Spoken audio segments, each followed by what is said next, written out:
Hello, and welcome to Fantasy Basketball Analyzer. I'm Dave DC Hewitt, and we're going to get ready for Week 8 by talking about players that are out there on the waiver wire that maybe you want to pick up just for this week, or pick up long-term and hope that they turn into a real core member of your fantasy team.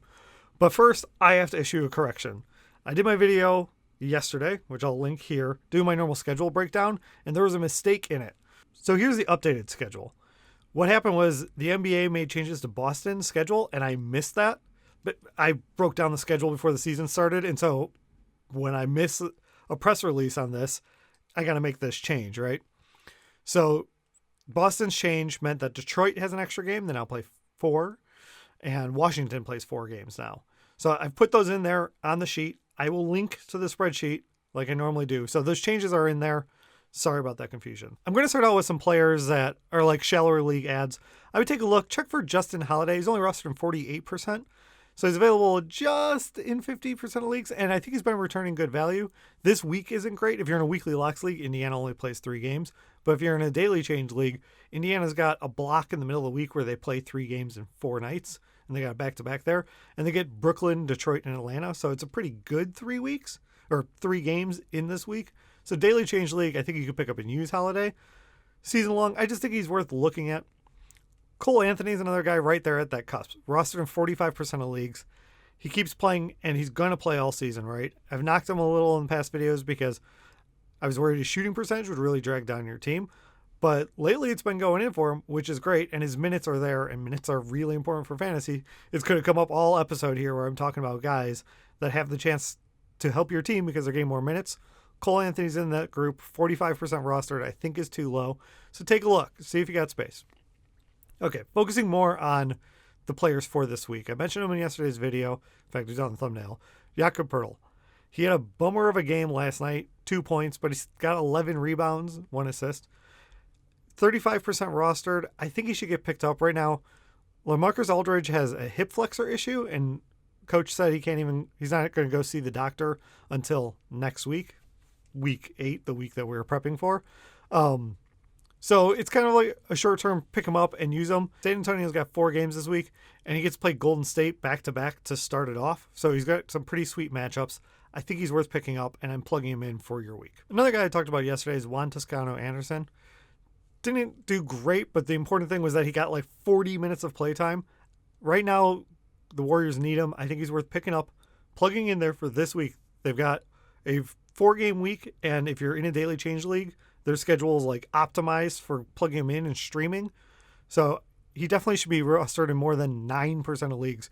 You pick him up for this week. It's not a long-term ad, but I think he's got some value.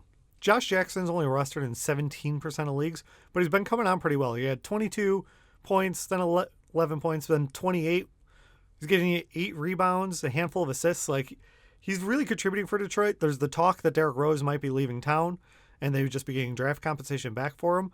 So that'll open up some more minutes. I mean, I know they're not playing the same position, but if a guy leaves the rotation, that still gives some more minutes, some more opportunity. I think Josh Jackson's worth a look.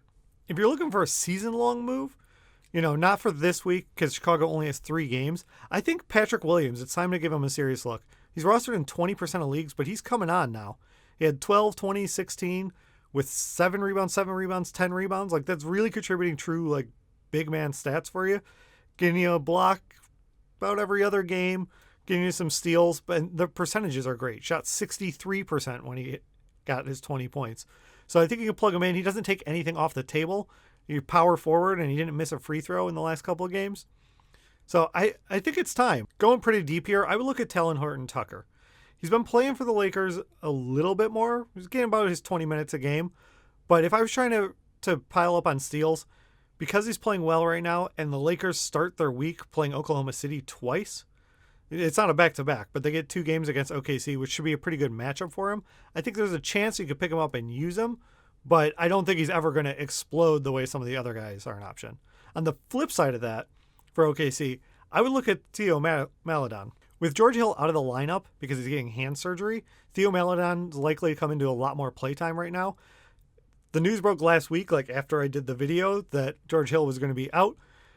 And right away I was like, oh, Maledon, he could take this job over. And then there's it cooled a little because on the 5th he missed a game because of health safety protocol. but he's back. He got 6 assists, which I think is his career high now. So he's a young guy, and OKC, they're obviously trying to build something there and playing. So I keep looking at the guys there in Oklahoma City. You can't be sure, but Theo Maledon, Hamidou Diallo, I keep looking at these guys, hoping that they're going to get a chance to do more and more, but the rotation is a little wonky, so I'm not sure how much you can trust it. And those are my main guys to add right now to get you ready for Week 8. If you didn't watch yesterday's video, I would click over and check it out. There are some other guys I named. Kendrick Nunn's widely available, and if you're in a daily change league, they've got a really good schedule on the streaming days where you can be sure to get Nunn into your lineup. So I think that's worth a shot. Everyone else I have are kind of just watching list for now. Maxi Kleber had a good game. He's at 11%. Alex Len looks like he's getting, right now he's starting. Maybe he's going to take over that role more in Washington. He's rostered at about 12%. So there's a couple other guys you could check out, but I would focus on the big names if they're available in your league. I hope this helps you work your waiver wire and go out and win your week.